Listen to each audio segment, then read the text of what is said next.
causa da grande diversidade étnica que existe. Ao estudar a demografia, nos deparamos com uma enormidade de condições e características populacionais diferentes que se espalham pelo espaço geográfico. Algumas são determinantes e podem até ser usadas como parâmetro ou critério para definir diferentes regiões. Gente, o que ele falou aqui, ó? Que essa dispersão, né, do ser humano pelo globo acabou transformando em várias etnias diferentes, tá? E cada uma tem as suas peculiaridades, né? Tem as suas características, dependendo do local em que ela se encontra, ok? Aqui ele fala assim, a cidade de Istambul, na Turquia, encontra-se na divisa entre a Europa e a Ásia, tá? Ou seja, ela está naquele continente que a gente chama de Eurásia. Por sua localização, tem forte influência europeia e asiática, né? Aí ele fala ali, justifique, responda à questão a seguir, né? Aí, fatores demográficos e culturais podem ser um critério para separar as diferentes regiões? O que vocês acham? Que a demografia e a cultura daquele povo, ela pode separar? Por exemplo, se você olhar aqui no mapa, Istambul, ela está dividida. Uma parte está na Europa e outra parte está na Ásia. O que vocês acham disso? Só porque ela tem essa separação física, ela acaba também dividindo as culturas? Não, né? A cultura é a mesma, tá? A cultura é a mesma, eles só estão divididos ali na parte física, né? Que uma parte da cidade está na Europa e outra parte está na Ásia, tá? Mas a cultura é a mesma. A cultura, ela cria raízes, tá? Então, ela não vai modificar por conta disso. Aí, na página 23, ele fala assim, ó, acabamos de analisar a globalização e suas diferentes faces e características. Como você deve se lembrar, trata-se de um fenômeno que intensificou a difusão de culturas pelo... Deixa eu só permitir outra aqui, peraí. Estas, em muitos casos, são resultado de processos históricos de adaptação de um povo ao território que lhe cabe e estão ligadas a diversos fatores. A demografia estuda a população e suas características e também a história de formação de um povo ou uma etnia, tá? Então, seria já interessante, vocês podem grifar essa parte aí, ó.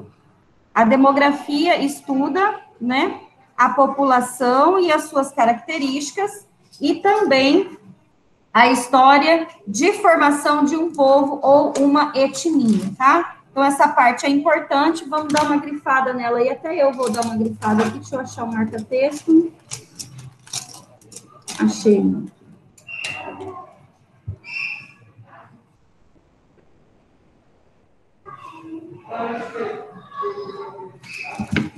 Tais características e heranças culturais são decorrentes da sentença de pertencimento dos povos aos territórios que ocupam, o que remete à manifestação de poder sobre o espaço de alguma forma apropriado por estas pessoas. Para muitos povos, as migrações e a miscigenação também foram fatores determinantes para a sua formação.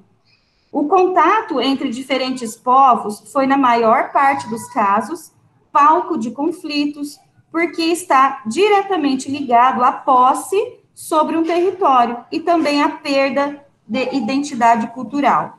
Desse modo, para compreender a integração mundial, é importante analisar os fatos e situações peculiares aos diferentes povos. Nesse capítulo, vamos analisar as características das populações de 3 continentes, tá? Europa, Ásia e Oceania. Estudaremos não só os aspectos demográficos relacionados à configuração e estrutura populacionais, como também os diferentes grupos étnicos, suas manifestações culturais e situações de tensão e conflitos provocados em áreas de fronteiras, tá? Então, aí já aparece aí uma atividade para a gente desenvolver. Ele fala ali, ó, em alguns casos é possível perceber que a posse sobre um território geralmente ocorre em meio a conflitos, disputas ou ocupação de espaços. Um importante filósofo inglês chamado Thomas Hobbes afirmou que o conflito é inerente à própria natureza humana, de modo que a sociedade sempre buscaria a guerra por querer ou disputar elementos que, contraditoriamente, seriam necessários para garantir a vida, tá?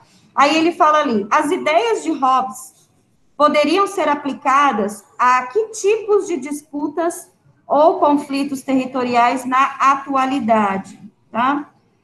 Bom, vamos lá, vamos traduzir o que ele falou, né? Ele fala ali, ó, que o conflito é inerente à própria humana, tá? O que quer dizer? Que o ser humano, ele sempre está procurando ter mais.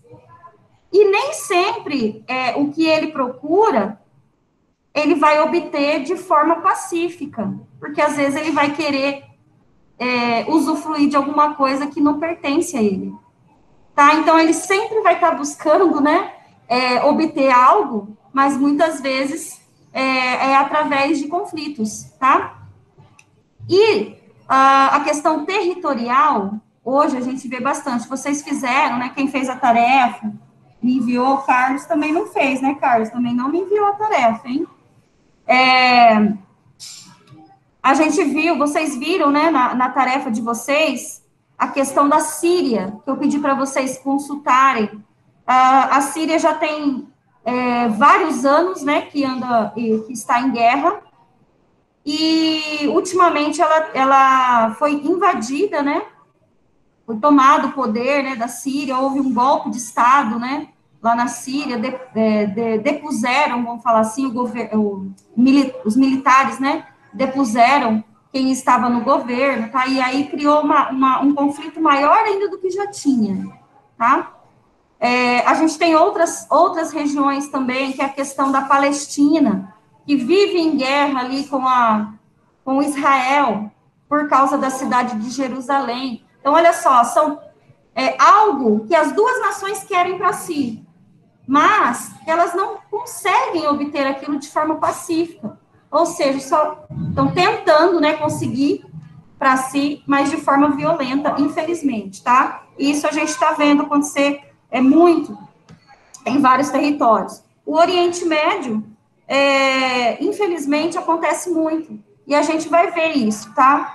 Gente, aqui ele falou que nós iremos estudar as características, né, demográficas dos 3 continentes, tá? Da Europa, da Ásia e da Oceania. Porém, em algumas partes da apostila, ela vem tudo misturado.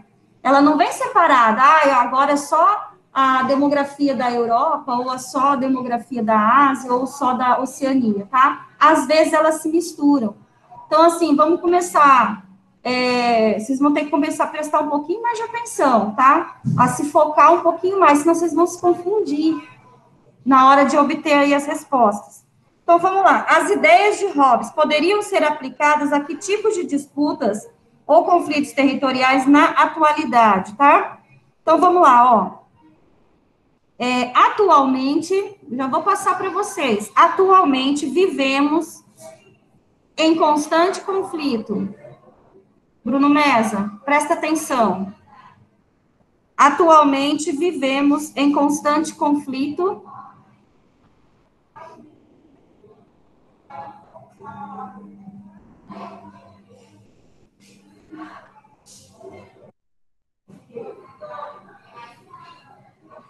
ou na iminência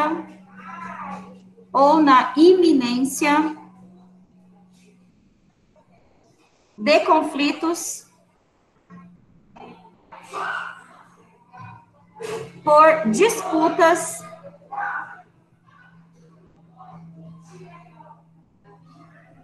de territórios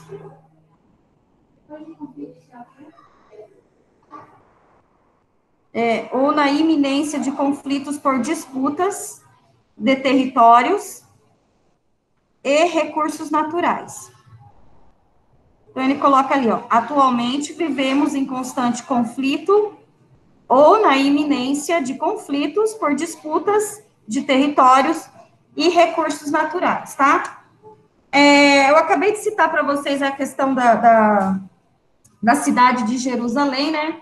Tem duas nações aí que estão querendo obter o poder dela, né? Na Bíblia, ela fala que Jerusalém, ela pertence a Israel, tá? Só que Israel, eu não me recordo se é 50 ou 70 anos, mais ou menos, que foi criado esse novo Estado de Israel. Foi divididas as terras, né? E aí Israel se tornou um novo país. E nessa nova configuração, a cidade de Jerusalém não está dentro dos territórios do Estado de Israel, e sim do território da Palestina, tá? Então, por ser aí uma cidade sagrada, as duas nações, a Palestina e Israel, então, entraram, né, em disputa constante por a cidade de Jerusalém. Há uns 2 anos atrás, o Donald Trump, né, ele falou para o mundo inteiro que os Estados Unidos reconheciam a cidade de Jerusalém como pertencente a Israel, tá? Por que ele fez isso? Logicamente, porque os Estados Unidos têm acordos econômicos, né, com Israel, né? Então, para não perder o acordo, ele pegou e deu uma forcinha lá para Israel, nessa questão de Jerusalém, tá? Mas não cabe aos Estados Unidos falar se pertence a Israel ou se pertence à Palestina. Isso é uma questão que esses dois estados vão ter que tomar. E, como eu acabei de falar, por ser uma cidade santa, os dois territórios querem ter, tá? Ah, mas divide no meio. Seria uma solução, né? Dividir no meio, tá? Mas a disputa é porque Jesus nasceu naquele local. Então, o local que ele nasceu, vamos falar assim, a casa que ele nasceu, vai ficar para qual lado? Entendeu? Então, não adianta falar, vou dividir, então, a cidade de Jerusalém no meio, que daí acaba com a disputa. Não, ainda tem a questão do local do nascimento de Jesus. Tá, gente? Então, olha só, vamos falar assim, que é uma situação de conflito, né, que ainda vai durar muito tempo. Eles não vão entrar em acordo tão cedo.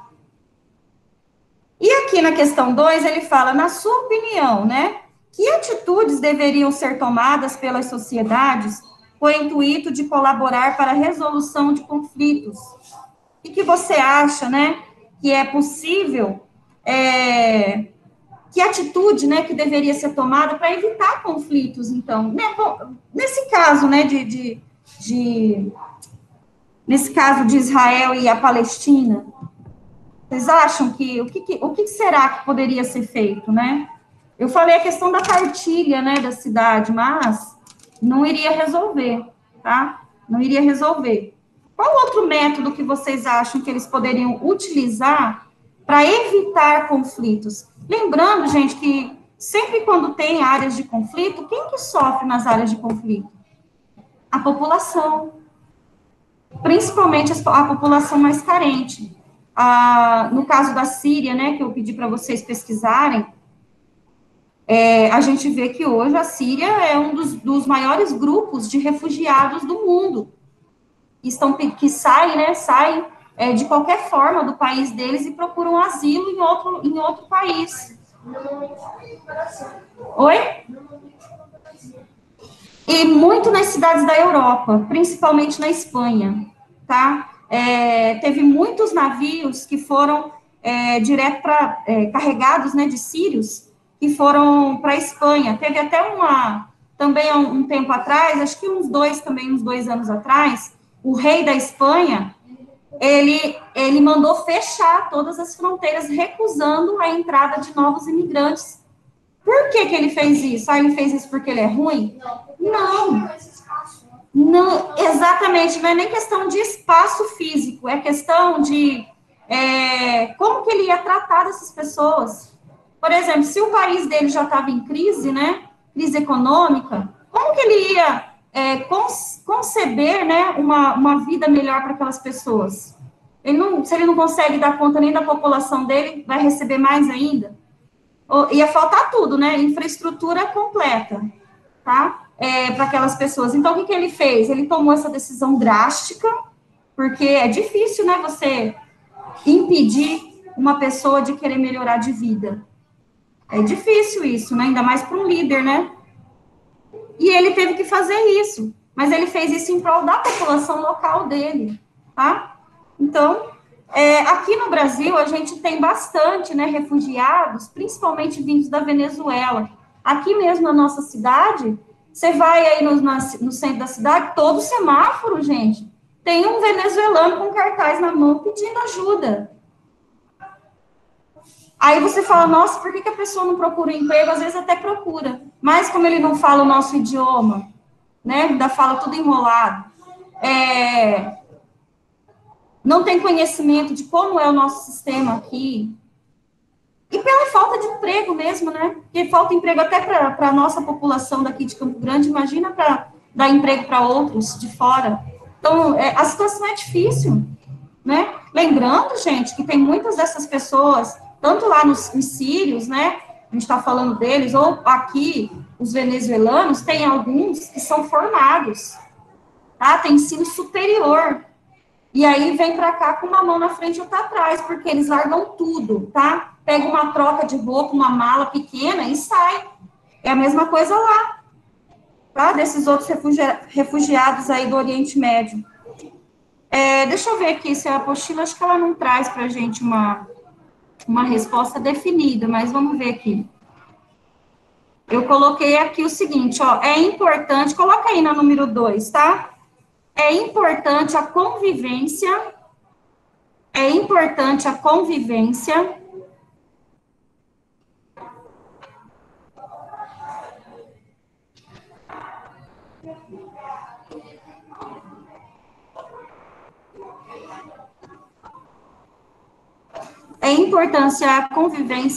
como forma de evitar conflitos,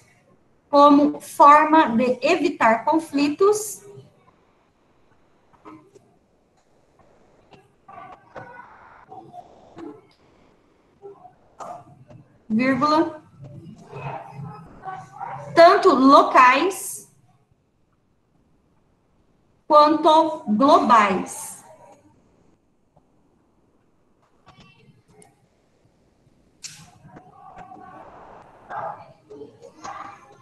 Tá? Depois de conflitos é o quê? Importância. O quê? Que, Ítalo? Depois de conflitos é o quê? Ah, peraí, deixa eu erguer aqui que eu não ouvi você, peraí. Pergunta aí. Depois de conflitos é o quê? Conflitos, vírgula, tanto locais quanto globais. Tanto locais quanto globais.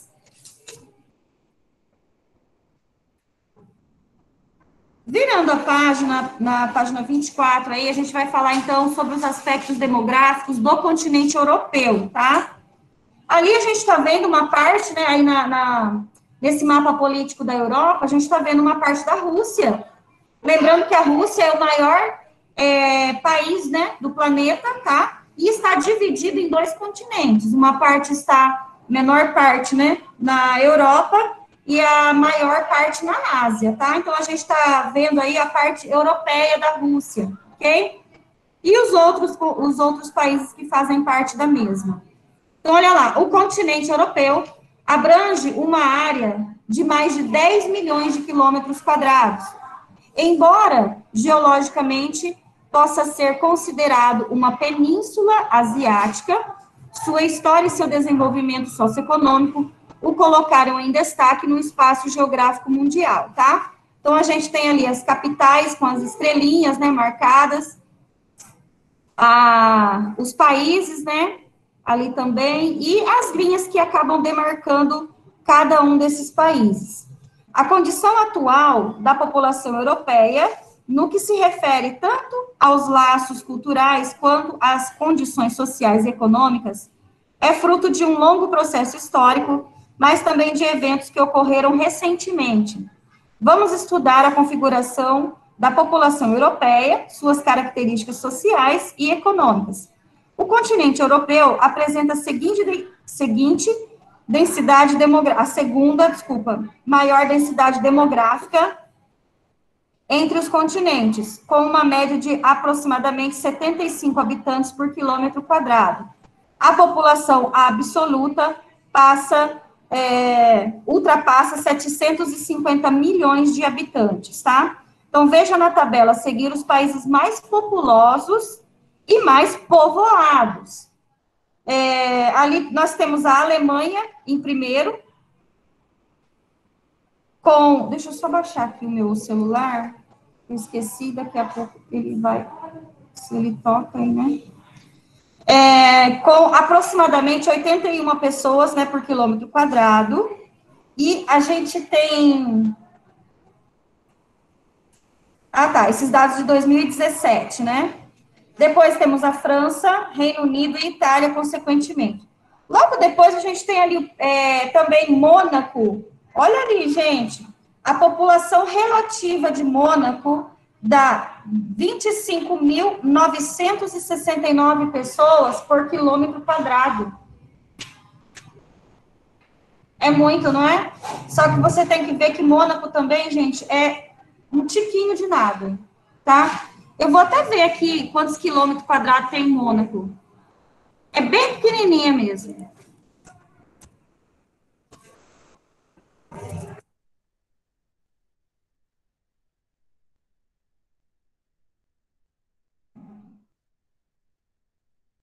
Vou achar aqui para vocês. 2 quilômetros quadrados.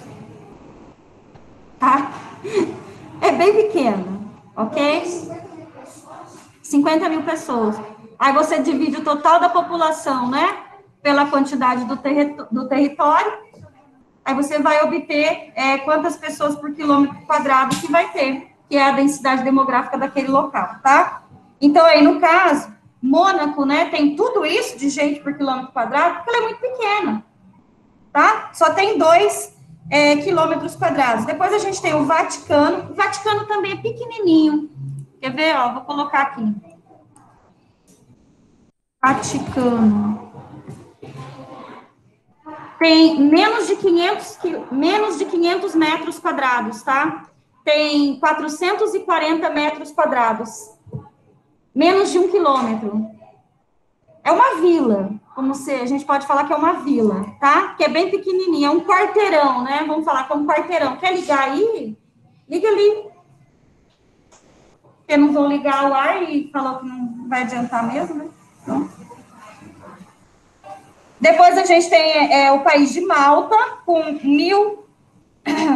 1.346 pessoas por quilômetro quadrado, e San Marino, que também é pequena, né? Mas é uma cidade muito luxuosa, né? Um paísinho bem luxuoso, né? Só tem rico morando lá. Com 556 pessoas, né, por quilômetro quadrado. Aí, vamos lá. O povoamento do continente apresenta características que podem ser explicadas, em parte, pela influência de diferentes elementos, entre eles aspectos naturais.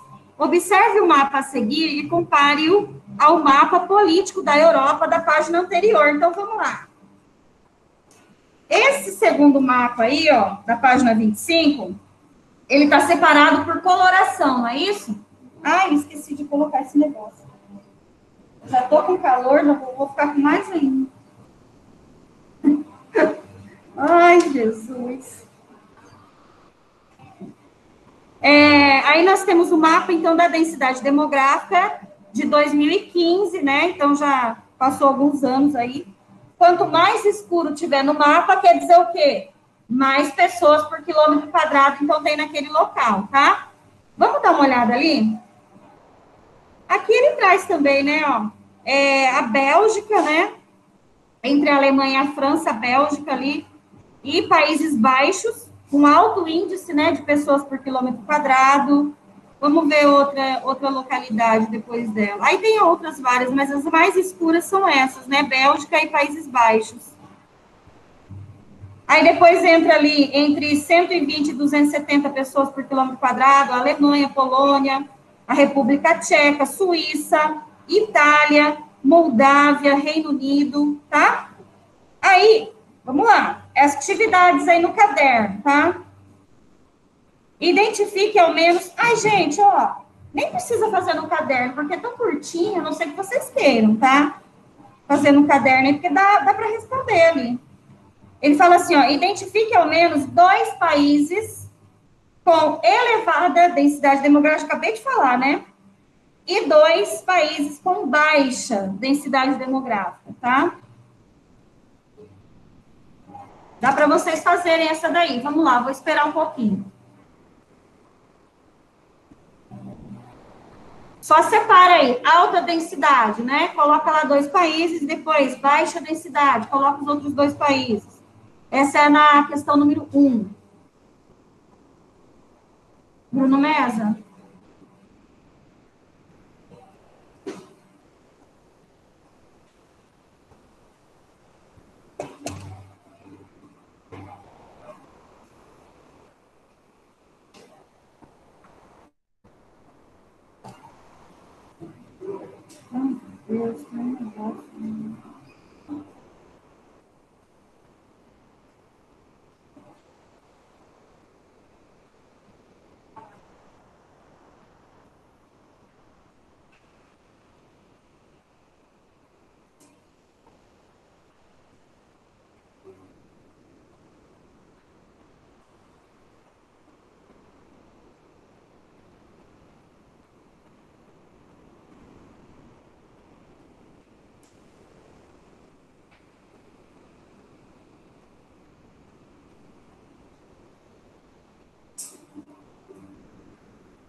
Pronto, conseguiram? Vamos lá. Países de maior densidade. Quais vocês acharam? Bélgica e Países Baixos. Bélgica, Países Baixos, Alemanha, Suíça. Esses aí poderiam ser... esses aí poderiam ser citados, tá? A Adriane colocou a Itália, né? Isso, tá? E com baixa densidade, qual que vocês acharam? Islândia. Islândia. Islândia, o que mais? Noruega e a Federação Russa. Noruega, muito bem, tá? Rússia. Pessoal, olha só. Por que vocês colocaram a Noruega, né? Se ela tá assim, não tá tão clarinha quanto a Islândia, não é isso? Mas a gente pode citar o seguinte: ela está mais próxima do Polo Ártico. Então, quanto mais frio tiver naquele local, né, menos vai ter população ali naquele local, tá? Então, por isso que a gente pode citar, então, a Noruega. Ok? Questão 2.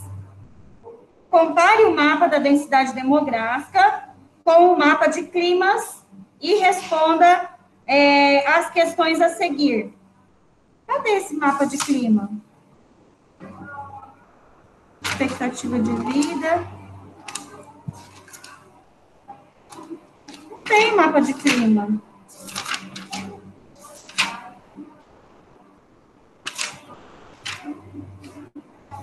Deixa eu ver se tem para trás. Acho que não tem, não. Não. Não tem. É um erro da apostila, né? Então, ela teria que trazer esse mapa aí para a gente poder comparar, né? Mas vamos lá.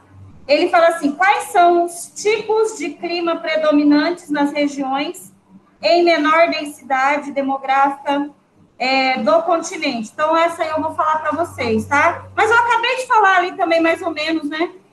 Se tem menor densidade demográfica, é porque está mais perto do frio, né? Então, coloquem aí. As regiões com climas polares. As regiões com clima polares e semiárido. Então, aí, climas polares e semiárido, tá? Essa questão aí do semiárido, gente, ele vai estar aqui mais perto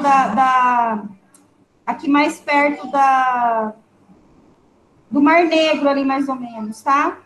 Naquela região ali, que vai ser mais quente e seco, tá? Letra B. É possível afirmar que o clima é um fator que pode interferir na distribuição da população? Sim, né? A gente já viu que sim. E aí justifique, né? Então vamos lá. A rigorosidade das condições climáticas. A rigorosidade das condições climáticas.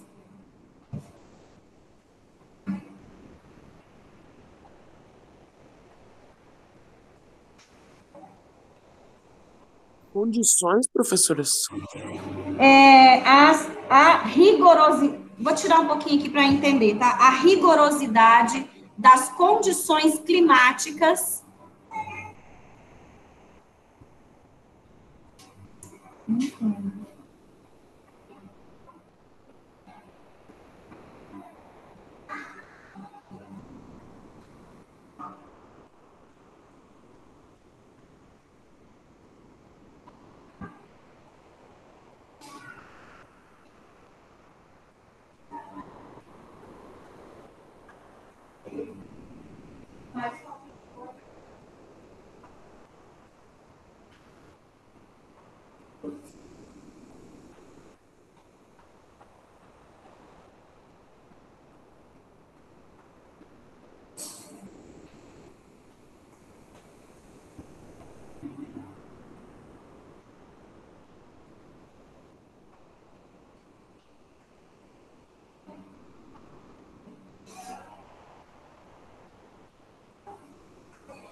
Pode colaborar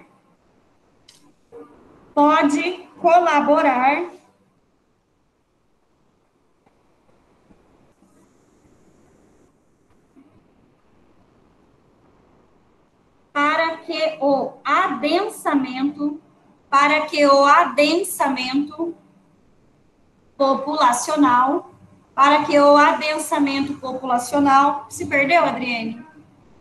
Já fez? Tá. Professora, como que é o nome disso aí que você falou? Adensamento. Tá. Adensamento populacional seja bem menor.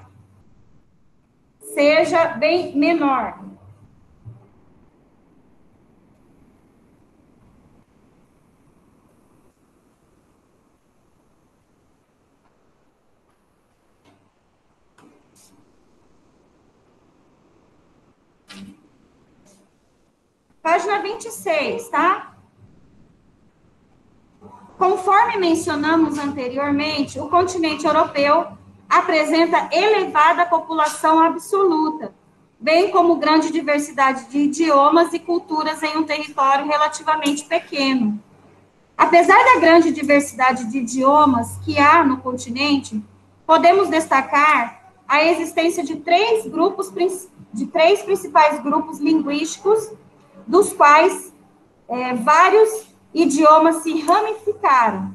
Nós temos aí o primeiro, o latim, que é uma mistura, né, do espanhol, português, francês, italiano e romeno, línguas faladas principalmente nos países do sul e oeste do continente. Nós temos o germânico, que é uma mistura do holandês, alemão, inglês e outras, né, entre outras línguas, e é falado principalmente nos países do centro-norte, e o eslavo, que é o idioma russo, polonês, búlgaro e outros, tá? Que são línguas faladas nos países do leste europeu. É possível perceber que há uma regionalização pela própria manifestação e distribuição dos idiomas, os quais derivam, da história de ocupação e formação dos territórios. Perceba como nós, americanos, em geral, manifestamos essa influência linguística por habitarmos um continente colonizado por europeus. Quando alguns países adotam mais de um idioma oficial, como é o caso da Bélgica, que tem o alemão, o francês e o neerlandês como idiomas oficiais. Mesmo nesses países, existem diferenças regionais e dialetos locais.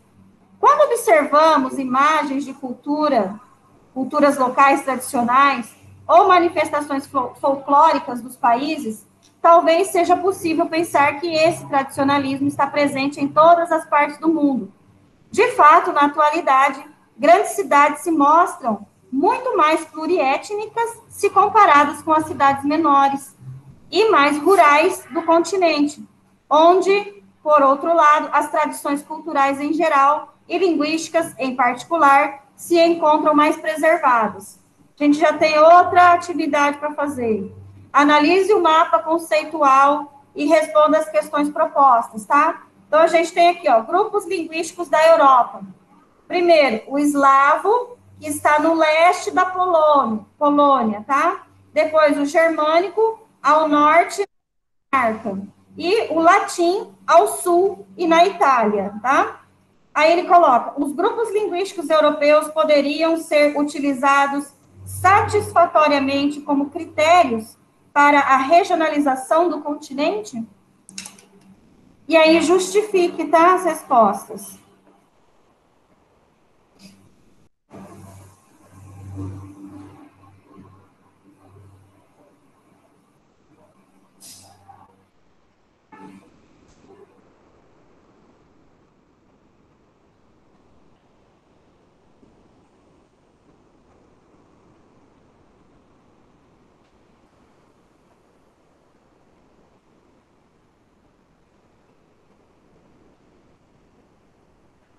Então, vamos lá, na letra A, coloquem o seguinte, sim, tá? Sim, seria possível dividir a Europa. Sim, seria possível dividir a Europa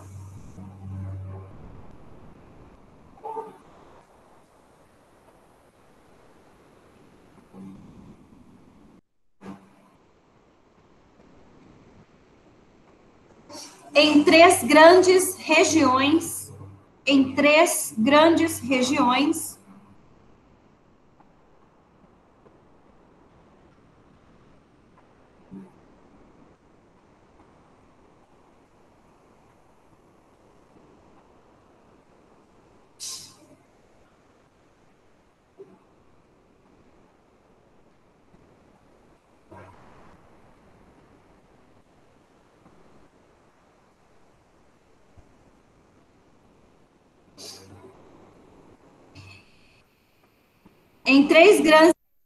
tendo como base a origem do idioma. Em três grandes regiões, tendo como base a origem do idioma.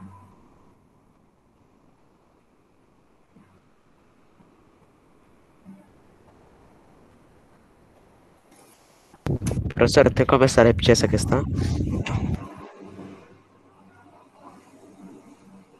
Quem que está pedindo? Guilherme. Vou colocar aí na tela, Guilherme. Peraí. Opa. Mais fácil para vocês que estão em casa, não se perderem. Vem. Pessoal daqui, né? Conseguiram acompanhar? Então, vamos para a letra B. Aí ele fala assim, ó, os grupos linguísticos podem ser compreendidos como uma herança cultural? Você acha que essa questão do idioma, ela pode ser vista, então, como uma herança que foi passada, né, de gerações para gerações? Essa cultura da língua, do idioma? Sim, né? Tá? Então, sim. Bom. E aí ele pede por quê, né? Sim. Vírgula, né? Ou ponto. Porque três grupos deram origem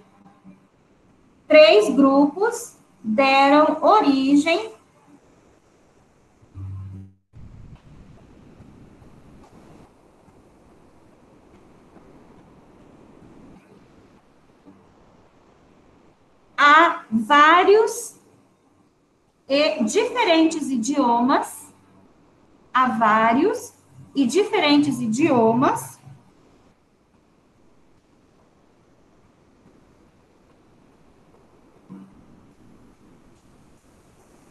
praticados em diversos países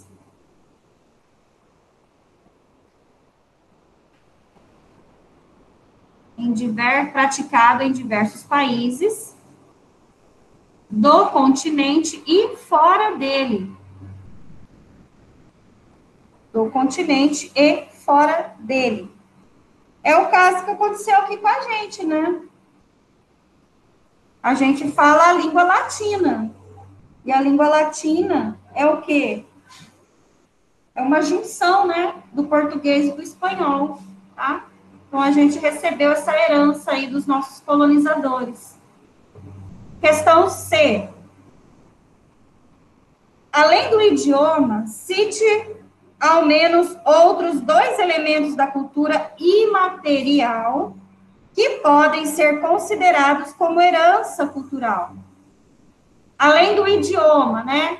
Outro bem que foi herdado, mas que a gente não pode pegar, né? É um bem imaterial, ele existe, ele está lá. Mas quais?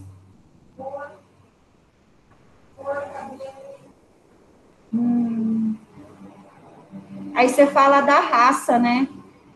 Algumas podem mesmo. Podem ser herdadas, sim, tá? Mas a gente tem outras, tá? A gente tem a religião, por exemplo. É uma cultura, é um bem imaterial, né? Que foi herdada, a cultura. A escrita também pode ser uma, né, professora? Claro, a escrita pode ser também. As danças típicas, a culinária pode ser também, tá? Então, desses aí vocês coloquem dois, tá? Religião, ó, eu trouxe aqui para vocês, ó, religião, danças típicas, culinária, música, literatura, entre outros, tá?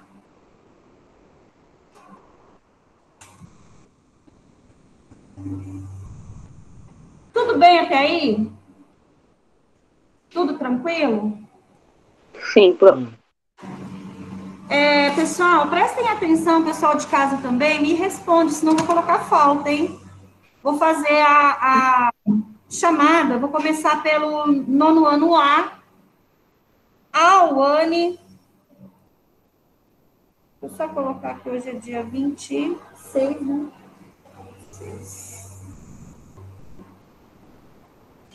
Cadê a Auane? Deixa eu interromper aqui o compartilhamento, deixa eu ver se ela não está lá na sala. Cadê a Auane? Não estou vendo a Auane. Ela tinha entrado, saiu, vai ficar com falta.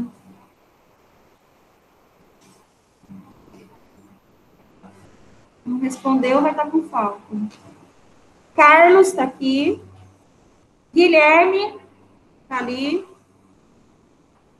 Isadora. Ítalo. Presente, professora. Júlia Barbosa. Está ali. Camille. Presente. Luciano. Presente. Luiz Felipe. Presente. Maísa. Maria Luísa Castro.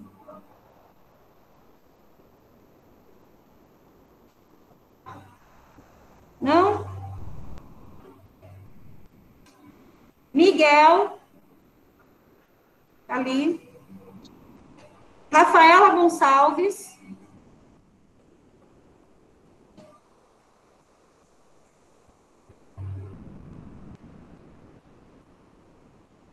Vitória Souza. Presente. A Oane voltou? Eu tinha colocado falta, Oane.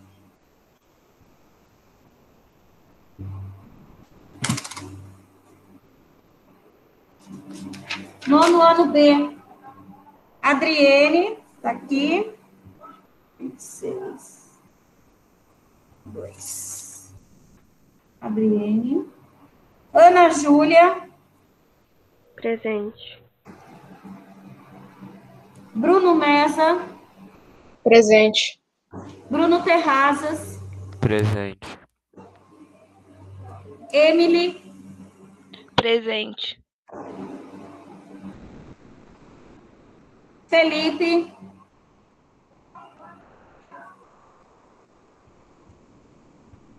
Felipe. Vai ter que falar.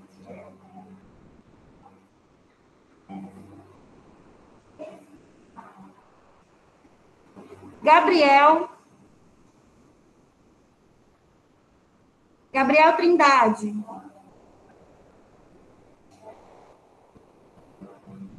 Guilherme Agüero. Presente, professor. Júlia Silva está aqui. Leonardo. Presente, professora. Letícia.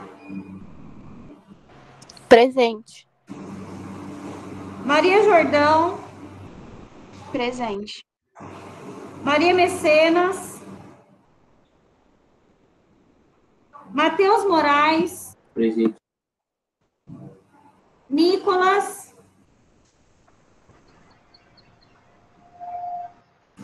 Vitória Silva. Presente. Ok. Vamos lá, gente. Continuando. Agora a gente vai falar um pouquinho sobre o envelhecimento, né? Professora, Oi. aqui é o Gabriel, a senhora me chamou? Chamei. Você não respondeu, eu coloquei falta já. Eu tava no banheiro. Tem que avisar, né? Peraí, que agora eu vou arrumar aqui minha chamada.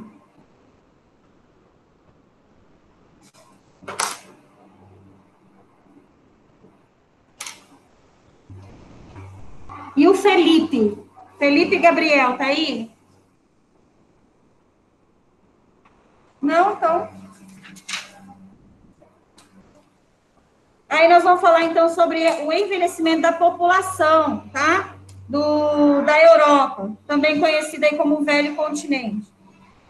Como você deve imaginar, a população europeia, de modo geral, apresenta bons indicadores sociais e econômicos. A maior parte dos países tem IDH muito elevado, com alta taxa de alfabetização, longa expectativa de vida e baixíssimos índices de mortalidade infantil. Observe o mapa a seguir. Ele mostra a média de expectativa de vida da população europeia. O que quer dizer isso, né? Quer dizer, gente, que como o IDH lá é muito bom, é muito alto, ou seja, a qualidade de vida da pessoa melhora. E quando a qualidade de vida da pessoa melhora, o que acontece? Ela acaba vivendo mais, tá? Então, isso acontece na Europa. É bom isso? É excelente, tá? Só que para a Europa, eles acabam entrando no entrave econômico. Por quê? Porque tem a questão, gente, da previdência, tá? A questão de pagar, né, os aposentados. Então, quanto mais pessoas aposentadas tem, mais o governo vai ter que dispor de dinheiro para pagar os aposentados. E o que acontece? A população jovem da Europa está diminuindo. A gente sabe que quem sustenta, né, vamos falar assim, a previdência é a população mais jovem, que ainda está em idade ativa para trabalhar, tá? E como está havendo uma diminuição da população mais jovem, acaba acontecendo aquele rombo, né, ou déficit nas contas públicas, tá bom? Porque daí o governo não consegue arrecadar dinheiro suficiente para poder pagar os que já estão aposentados. É a mesma coisa aqui no Brasil. E isso tem a ver, gente, com o quê? Vocês se recordam? Por que diminuiu, vamos falar assim, essa idade, né, ou a população mais jovem? Por que houve essa diminuição? Porque o quê? Exatamente, tá? A mulher, ela começou a entrar no mercado de trabalho. Quando a mulher, ela começou a se interessar pelo trabalho, o que acontece? Ela deixou, então, essa questão de ter filhos, né, para segundo plano. Primeiro, então, veio o quê? A questão profissional. Porque antigamente, a mulher era criada para quê? Para casar, né? Para ter filho, ter família, não é isso? Ficar em casa, cuidar da família, né? Depois de alguns anos, mudou essa realidade, tá? A mulher, ela pôde optar, né, por isso. Não era mais obrigatório aqueles casamentos arranjados que tinha antigamente, né? Agora não, a mulher, ela tá no mercado de trabalho e tá competindo aí, vamos falar assim, pela igualdade, né? Tanto salarial como profissional, tá? E aí, o que ela fez? Ela acabou deixando, então, para segundo plano, a família, tá? Então, quanto mais mulheres tem no mercado de trabalho, a população acaba diminuindo essa população mais jovem, que a gente fala que é economicamente ativa, tá? Essa população economicamente ativa, que chama-se PEA, tá? PEA, população economicamente ativa. E aí, o que acontece? Se não tem gente para trabalhar, como que o governo vai arrecadar imposto para pagar quem já está aposentado? Né? Por exemplo, vou dar um exemplo aqui para vocês. Quando vocês estiverem trabalhando, eu vou estar me aposentando, tá? Então, vocês vão me sustentar. O trabalho de vocês, os impostos que vocês vão gerar, é o que vai pagar o salário, a aposentadoria da professora aqui, tá? E das outras professoras também, se Deus quiser, se a gente chegar até lá, né? Aí, vamos lá. Expectativa de vida. O que é expectativa de vida? Até a idade que a pessoa vai sobreviver, né? A gente tem aqui, ó, por cor também, né, esse mapa. Quanto mais escuro, mais idade aquela pessoa vai sobreviver, tá? Então, ali, no verde escuro, ele apresenta pessoas acima de 80 anos, né, de vida. A gente vê que tem bastante país ali, né? Ou seja, a qualidade de vida lá é muito boa. Depois a gente tem ali na média, né? Que é o nosso caso, tá? O Brasil tá também nesse daqui, ó, entre 75 e 79 anos. Que é a média da população. Não quer dizer que eu vou chegar até essa idade, depois eu vou morrer. Não é uma média, uma estimativa, tá? E depois ali, abaixo de 75 anos, em alguns países, como Letônia, Lituânia, Belarus, Ucrânia, Moldávia, e aí por diante, tá? Então, ali a gente consegue ver essa situação aí da qualidade de vida daqueles locais aí, ó. Se vocês um dia pensarem, né, em morar na Europa, vocês já podem ver esse mapa aí e procurar esses lugares aí que tem o verdinho mais escuro, por quê? Porque a qualidade de vida lá é melhor. O IDH é melhor. O que o IDH oferece? Educação, né? Escolaridade, saúde, o que mais? Infraestrutura, salário, né? Salários, que é o que importa aí pra gente também, tá? Tudo mais elevado. Então, naqueles locais ali, a expectativa de vida, logicamente, vai ser melhor, né? De acordo com o Atlas Estatístico da Eurostat, a expectativa de vida a expectativa de vida atual dos europeus peraí, vou voltar, tá, gente? Me enrolei toda aqui, peraí.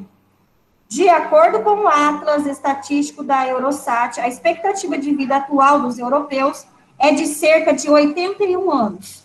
Desde a segunda metade do século XX, a expectativa de vida no continente aumentou aproximadamente 10 anos, aqui para a gente também. Se você for levar em conta, é que aqui para eles, foi uma época bem difícil também, né? Que eles tiveram algumas áreas de conflito, tá? Mas, tirando isso, né, a gente pode dar uma comparada aqui no Brasil também. Nessa segunda metade do século XX, ou seja, de 1950, 1960, né, aqui no Brasil, começou a melhorar também a expectativa de vida. Tanto que passou, olha isso, de 55 anos, que era a média de vida da população brasileira. 55 anos, muito jovens, tá? Passou, então, para 75, 79 anos, tá? Da segunda metade do século XX para cá. Então, olha que evolução, que salto que a gente deu, né? Para a gente, então, melhor ainda, porque foi mais de 20 anos de diferença, tá? De 55 mudar para 75, então aí a situação do brasileiro mudou bastante. No entanto, ainda é perceptível o contraste entre algumas regiões, como o leste europeu, que apresenta uma situação um pouco menos favorável. Na atividade anterior ali, a gente viu algumas situações que falava do clima, né, ali no leste europeu, onde eu falei que é um clima semiárido, tá? Isso também acaba acarretando a qualidade de vida da população, o fator climático também. A gente tem uma comparação aqui no Brasil, lá da região nordeste, né, principalmente no sertão nordestino, a qualidade de vida lá é muito precária.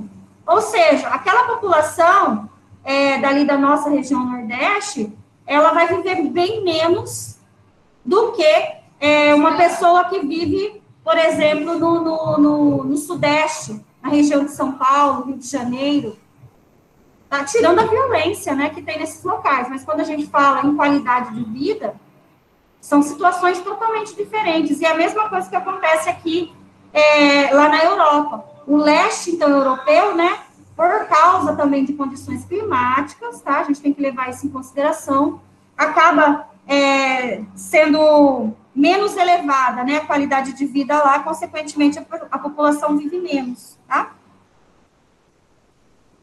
A melhoria dos indicadores sociais fez com que, gradativamente, a expectativa de vida aumentasse. Por outro lado, isso apresenta uma consequência negativa. Observa-se na Europa, de maneira geral, uma redução das taxas de natalidade. O que é a taxa de natalidade que a gente já havia comentado agorinha? Pessoas nascendo, né? Pessoas que nascem. Ele está falando assim que houve uma redução. Por que houve uma redução? Um dos fatores foi a inserção da mulher no mercado de trabalho, tá? Que resultou na redução do crescimento da população do continente, já verificada em alguns países.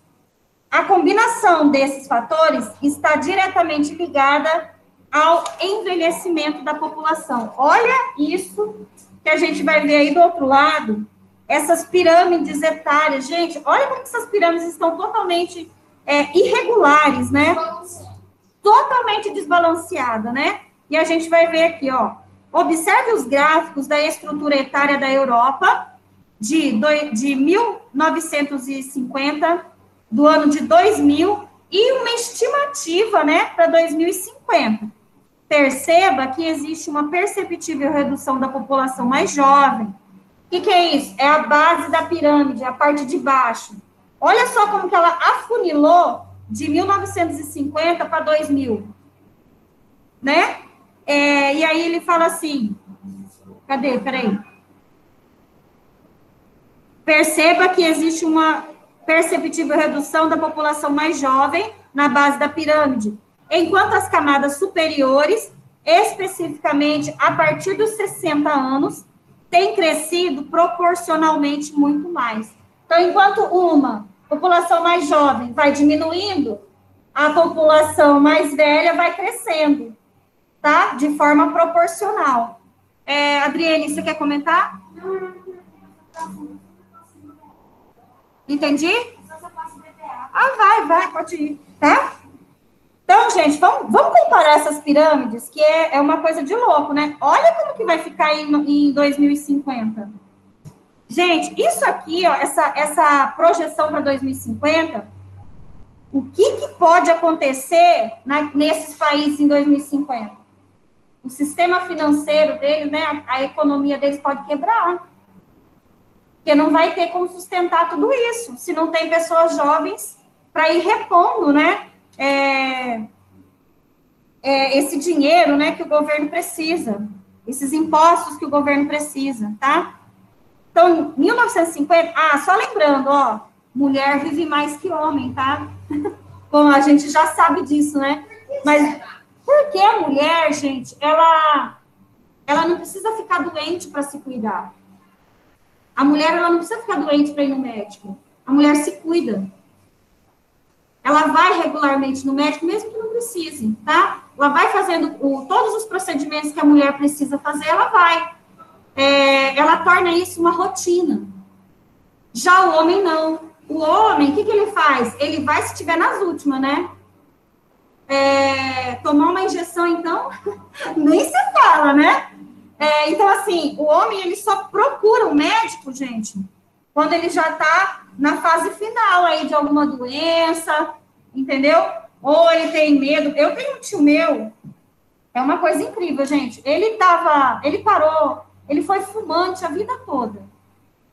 Ele foi fumante dele a vida toda. E ele fumava o cigarro mais forte que existe. Que até então eu sabia que era aquele Hollywood. E era 2 maços por dia. Muito forte. Para você ter uma ideia, aquele pitoquinho, né, que ele joga fora, hoje a gente vê aquele pitoquinho, aquela parte branca, tem filtro. O dele não tinha. Ou seja, a nicotina ia direto pro pulmão dele, tá? E aí passou lá, não sei quantos anos, né, da vida fumando. Há uns 10 anos atrás, ele começou a se sentir muito mal. Muito mal mesmo. Sabe o que ele fez? Ele marcou uma viagem, foi para São Paulo, consultar um médico lá em São Paulo. Olha que louco, e a gente não sabia. Ele foi fazer uma viagem, né? Viajou, agora fazer o que a gente não sabia. E a gente só ficou sabendo muito tempo depois que ele voltou, que o médico falou para ele, ou você para ou você morre, que agora não tem mais jeito, entendeu? E parou do nada, e a gente, né, ficou se perguntando. Depois de alguns anos que ele foi e contou pra gente, entendeu? Que o pulmão dele estava quase nas últimas. Ou seja, ele poderia ter um câncer de pulmão facilmente, tá? E morrer. E a gente sabe que pulmão não tem transplante.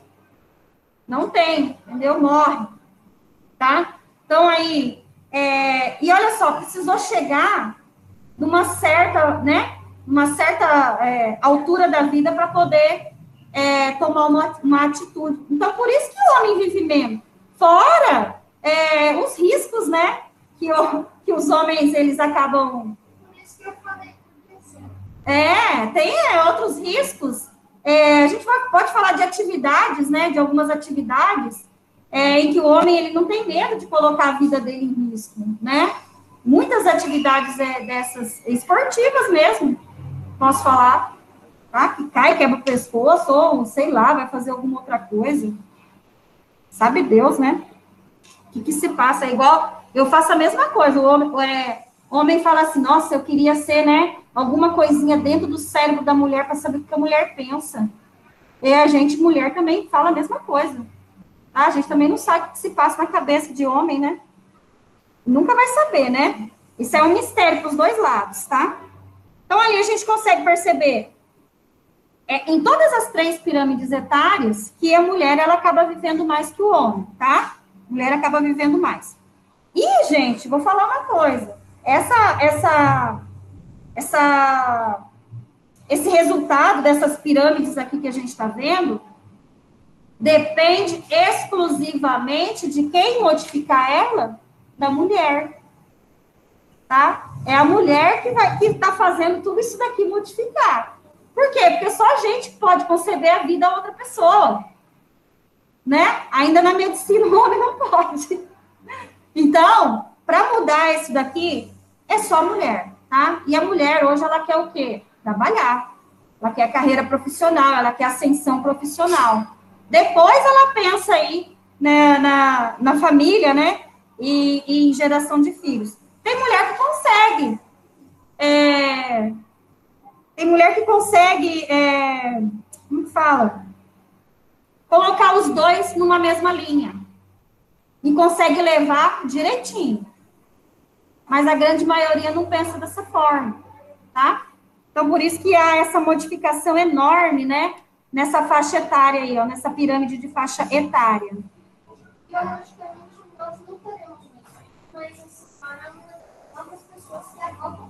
Tem por exemplo, a mulher que não gera o filho e passou da idade porque ela estava focada, né, no profissional, passou da idade de gerar o filho, ela pode, então, adotar uma criança, né? Só que aqui no Brasil, essa questão, nossa, é tão difícil, né? É um caminho tão longo, às vezes dura 2 anos, tá? Eu vejo muito aquele casal artista brasileiro, o Bruno Gagliasso, né? E a esposa dele, que foram tão longe, né, para poder adotar 2 crianças, né? Foram lá para a África adotar 2 crianças. Gente, primeiro, eles fazem parte da Unicef, tá? Eles estão engajados nessa causa aí da Unicef. E outra, eles criaram um vínculo com aquelas 2 crianças. Eles já tinham esse vínculo. Por quê? Porque eles viajavam constantemente para lá. Toda vez que eles viajavam, eles se encontravam com essas 2 crianças, né? Eles são irmãos de sangue. Os dois pequenininhos são irmãos de sangue. E outra, e aí depois quando eles adotaram, nossa, que teve de gente que falou, né, na internet, por que foi tão longe, né, para adotar, por que não adotou criança brasileira, tem tanta criança brasileira aí na lista, né, esperando realmente. Só que a burocracia é tanta, né, que as pessoas acabam desistindo, tá? Então, para eles foi muito mais fácil adotar lá fora, que eles já tinham um vínculo com aquelas 2 crianças, né, e trazer para cá eles para viver aqui no Brasil, do que esperar 2, 3 anos aqui por essa burocracia toda brasileira, né?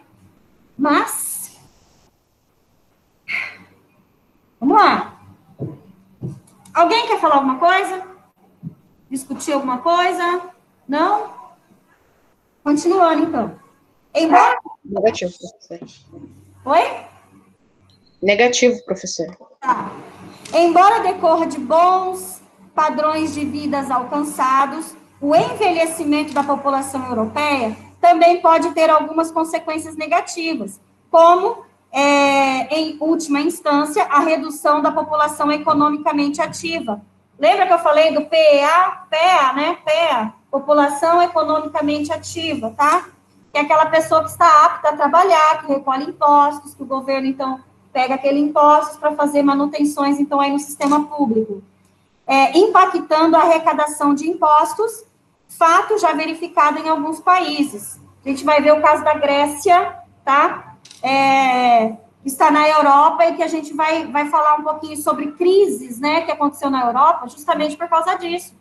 Porque o dinheiro que o governo arrecadava não dava para pagar tudo que eles tinham. Eles gastavam mais do que recebia, tá? Por isso a Grécia, alguns anos atrás, quebrou 2 vezes consecutivas. A sorte, né, que a Grécia faz parte aí do bloco econômico euro, né, da zona do euro, a União Europeia, e aí eles conseguiram, então, salvar a Grécia por 2 vezes, tá? Mas a gente vai chegar lá. Além disso, o envelhecimento populacional também está relacionado à queda da população economicamente ativa, que resulta na falta de mão de obra e no aumento de gastos dos governos com a previdência social, é aquilo que eu já expliquei para vocês, tá?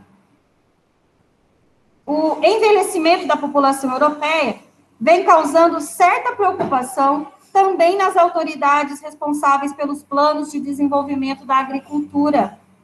A média de idade dos trabalhadores rurais vem aumentando e o percentual de trabalhadores jovens está diminuindo. Olha isso, gente. Então, além de dinheiro, pode faltar comida. Porque a população mais jovem, que vai substituindo a outra que vai se aposentando no meio rural, também está diminuindo. E o que vai acontecer com essa produção de alimentos?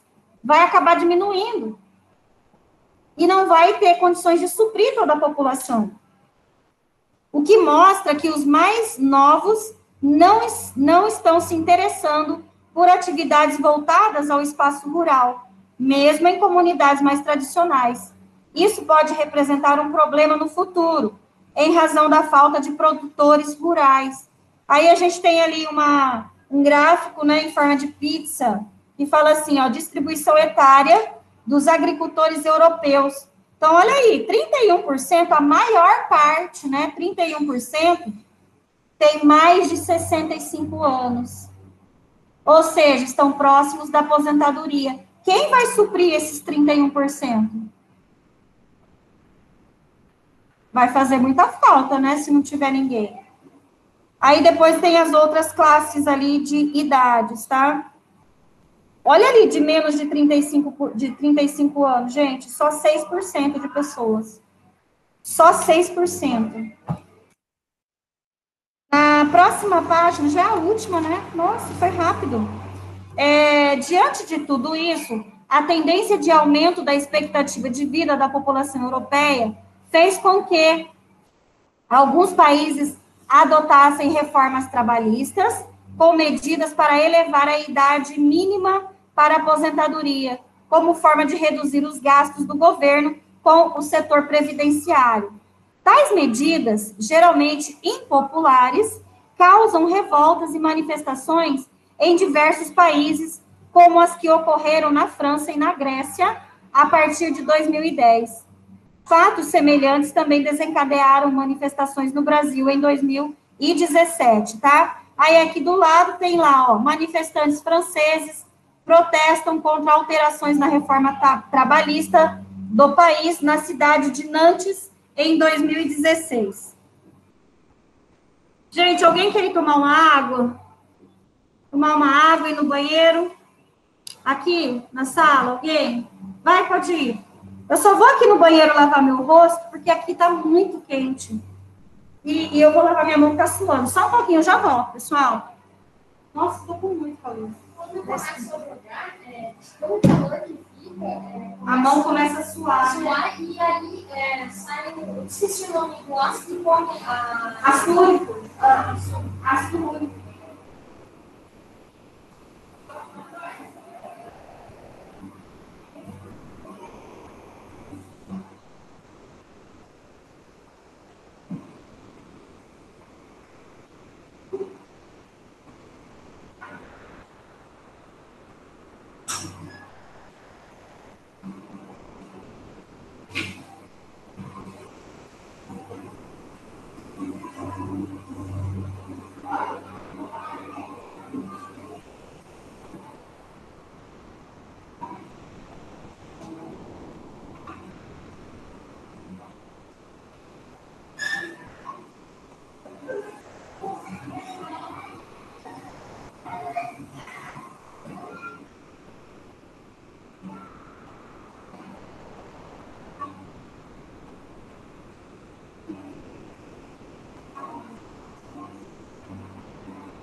Voltei.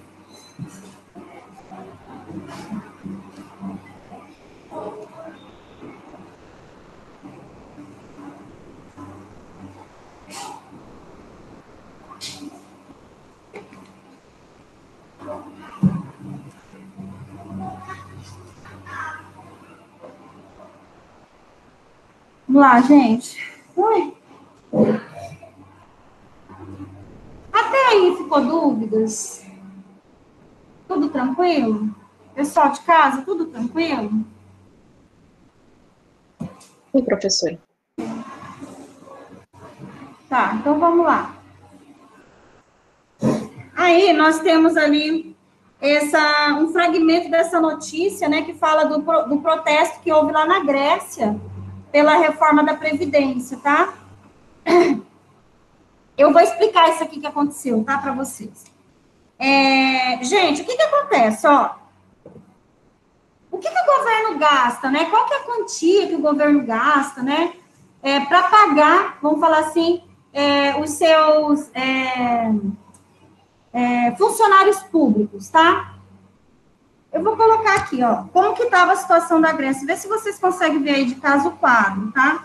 Então, ela estava 100%, faz de conta assim, ó, 100% do que o governo arrecada, daquele montante que ele arrecada de impostos, né, que todo mundo paga, tá?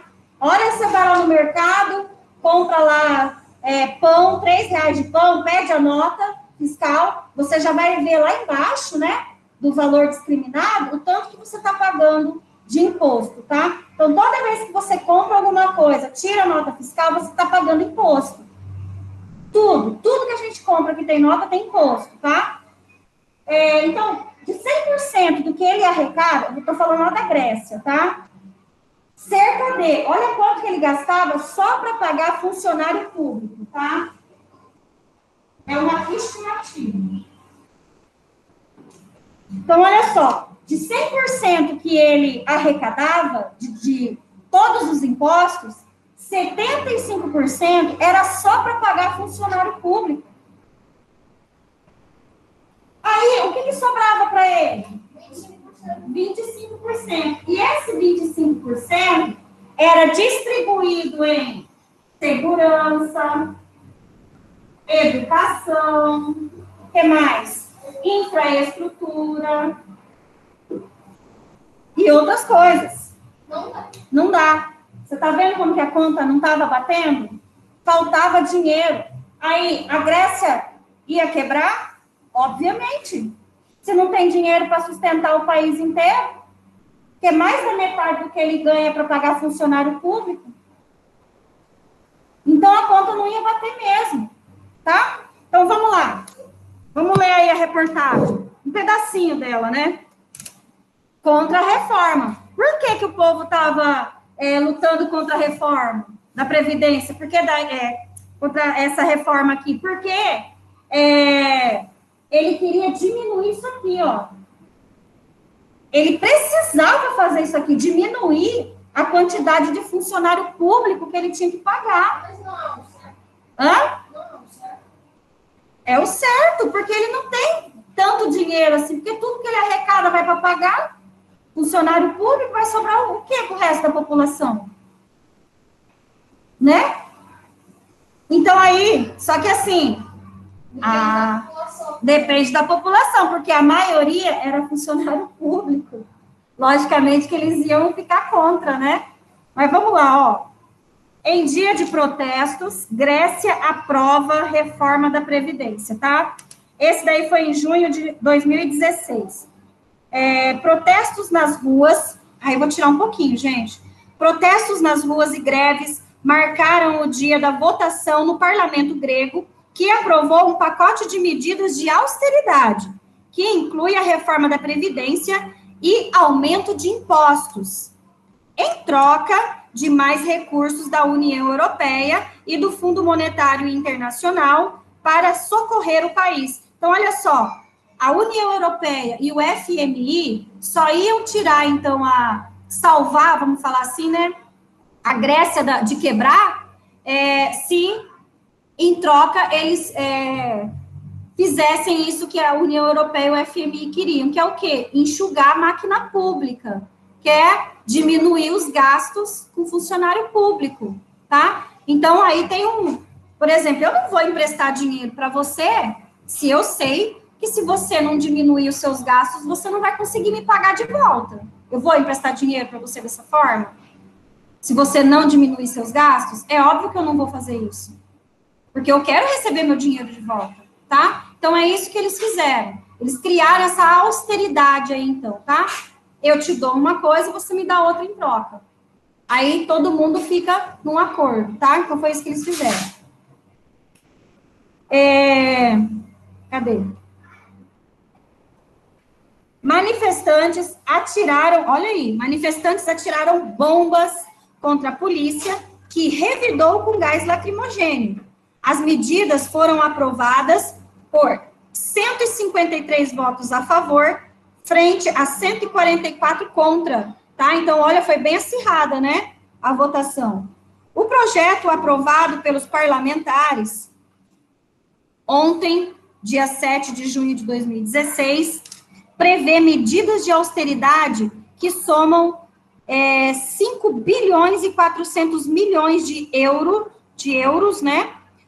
Ou 3% do produto interno bruto, que é o PIB do país.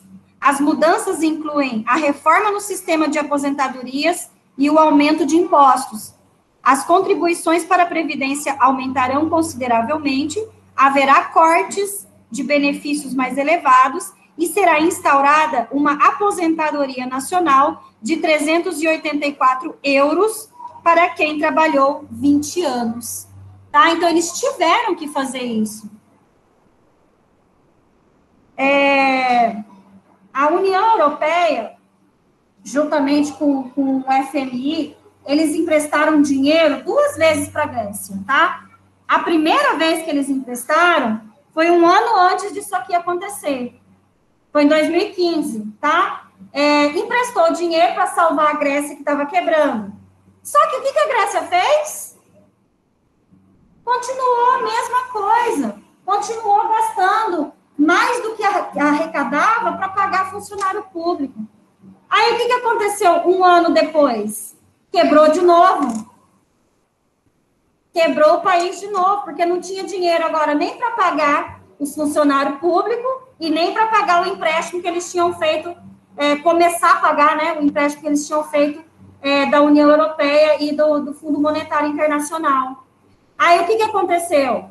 De novo, né, os países da União Europeia se uniram. Vamos salvar a Grécia? Vamos salvar a Grécia, mas a gente vai ter que impor a eles algumas coisas que eles vão ter que fazer. Se não, negativo. Vai quebrar o país e pronto.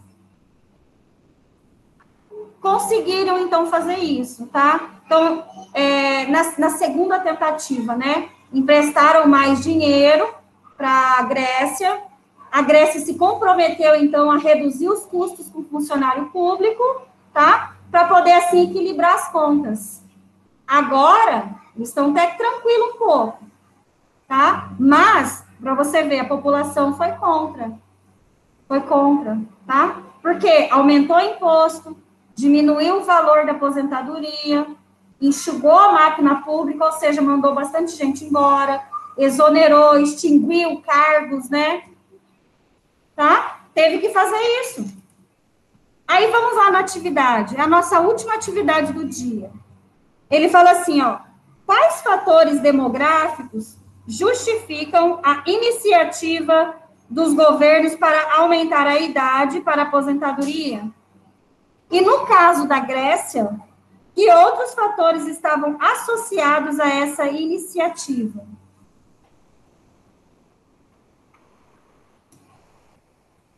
Vamos lá?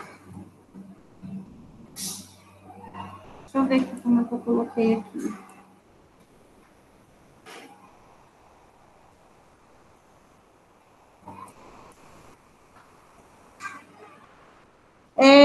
Vamos lá, na questão da letra A, tá?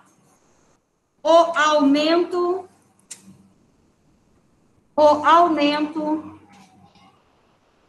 pessoal de casa também, o aumento da expectativa de vida da população, o aumento da expectativa de vida da população,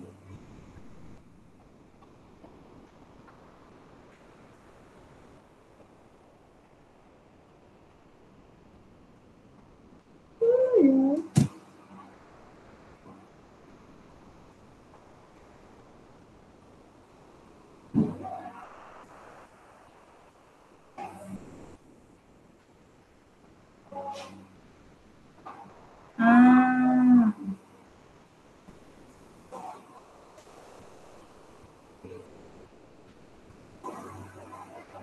Deixa eu só ver aqui, só um pouquinho, gente. Só um negocinho. Deixa eu escrever aqui para a tia Kézia.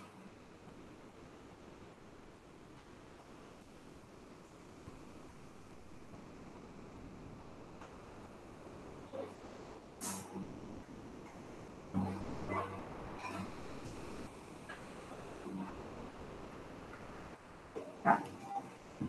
O aumento da expectativa de vida da população e ao consequente aumento da população idosa e ao consequente aumento da população idosa. Ponto, mesma linha.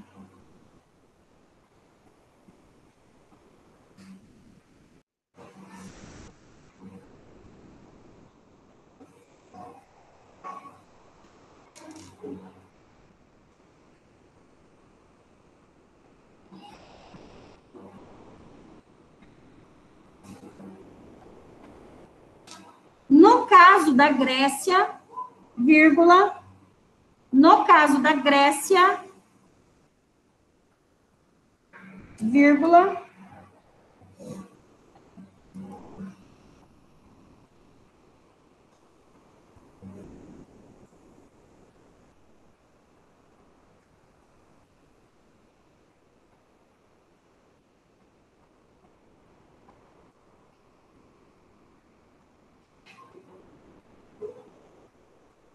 a reforma da Previdência.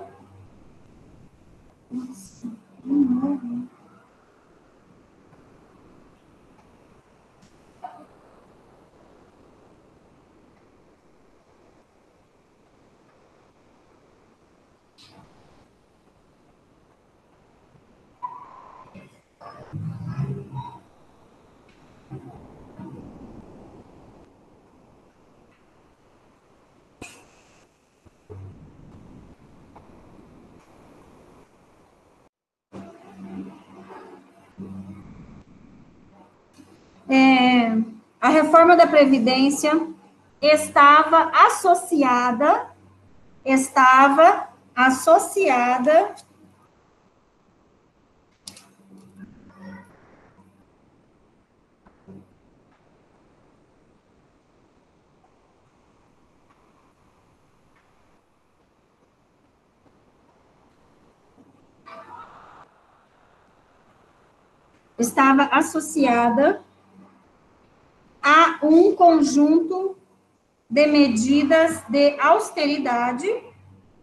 a um conjunto de medidas de austeridade, vírgula,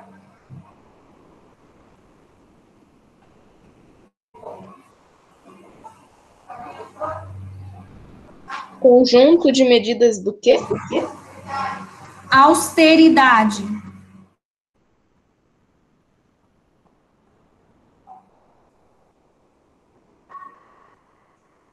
Obrigado.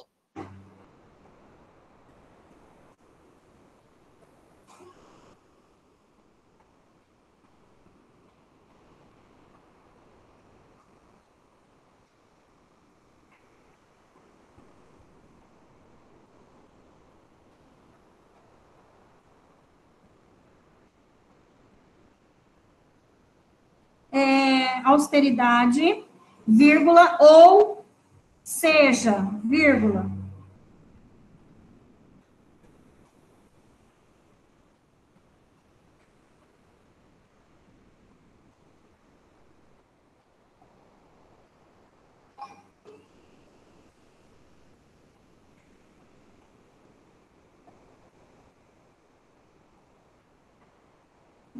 7, não sei. Deixa eu ver aqui. Ou seja, medidas gerais para ajuste. Medidas gerais para ajuste.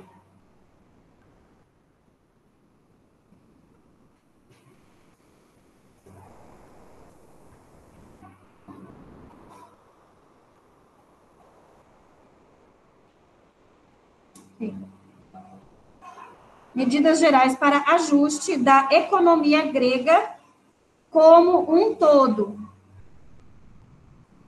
Da economia grega como um todo.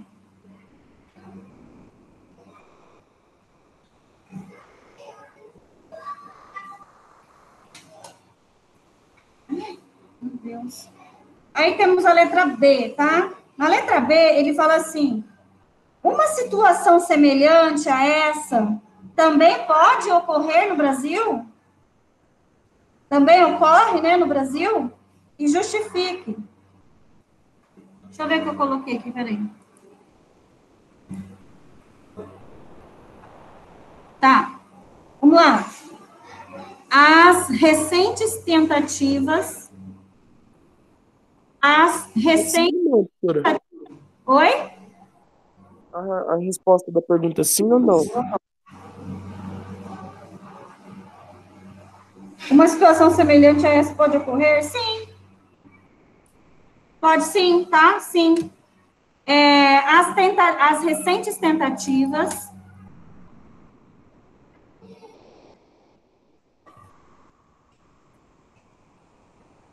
do governo de estabelecer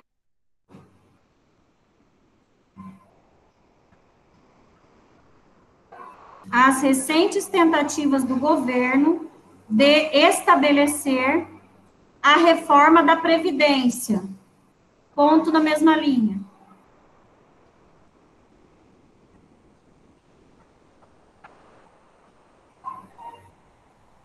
De estabelecer a reforma da Previdência, ponto na mesma linha.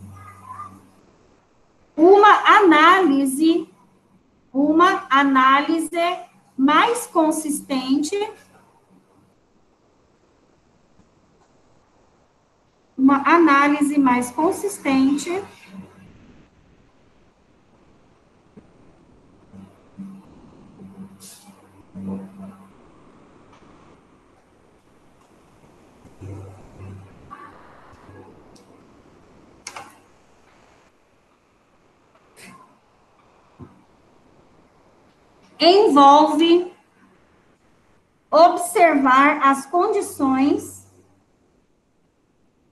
envolve observar as condições sociais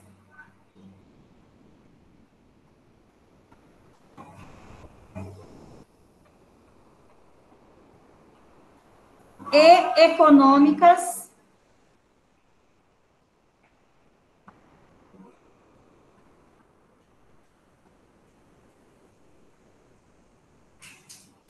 Professora, depois do envolve é o quê? envolve observar, tô voltando um pouquinho, tá, gente? Envolve observar as condições sociais e econômicas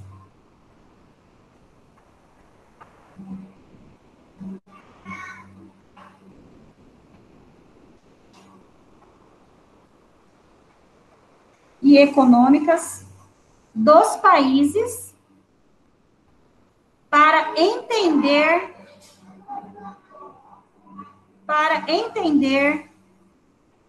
suas demandas.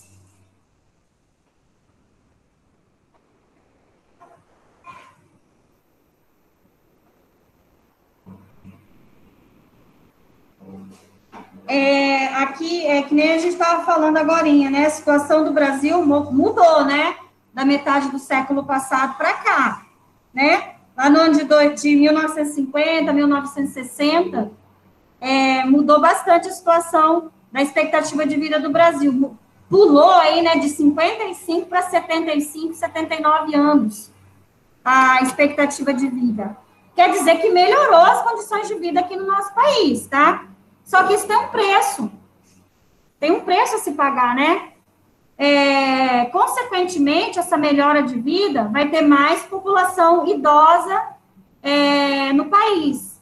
E, consequentemente, o governo tem que ter mais dinheiro para poder pagar, então, a aposentadoria, que a gente chama de previdência, né?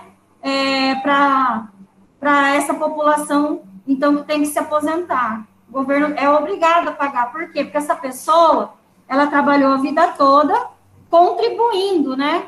Contribuindo com o pagamento de impostos e também com a arrecadação do INSS, tá? A grande maioria. E às vezes, gente, que nem a gente fala, às vezes você ouve falar assim, nossa, mas o governo não pode aumentar, não quer aumentar o salário, porque a gente sabe que o aposentado hoje recebe um salário mínimo. Quem contribuiu mais, recebe um pouco mais do que um salário mínimo, tá? Então, é assim, é proporcional. Mas tem um teto, né? Não quer dizer que ele contribuiu muito e vai receber 10 salário mínimo quando ele se aposentar. Não tem isso, tá? O teto aí, se não me engano, é 3 mil e alguma coisa, tá? Até aí que você vai receber quando você se aposentar, dependendo do tanto que você foi contribuindo na sua vida de trabalho. E aí a gente fala, nossa, mas então o governo agora aumentou, acho que para R$1.100, né, o salário mínimo, não é isso? Também estou por fora, mas acho que é isso. E então quem é aposentado, a grande maioria, recebe esse um salário mínimo, R$1.100. Gente, mas se você colocar no lápis o tanto de aposentados que tem no Brasil, e eu não estou falando de aposentados só por idade, que é o caso da grande maioria. Tem outros tipos de aposentadoria que o governo também tem que pagar. Quando a pessoa ela é deficiente física, ela não consegue se sustentar, né, através do trabalho. Mental também, né, que é o psicológico. Tem tantas coisas, né, que envolve essa aposentadoria, e tudo sai do dinheiro da gente, que a gente paga de imposto. E às vezes não dá, porque o Brasil é um país enorme.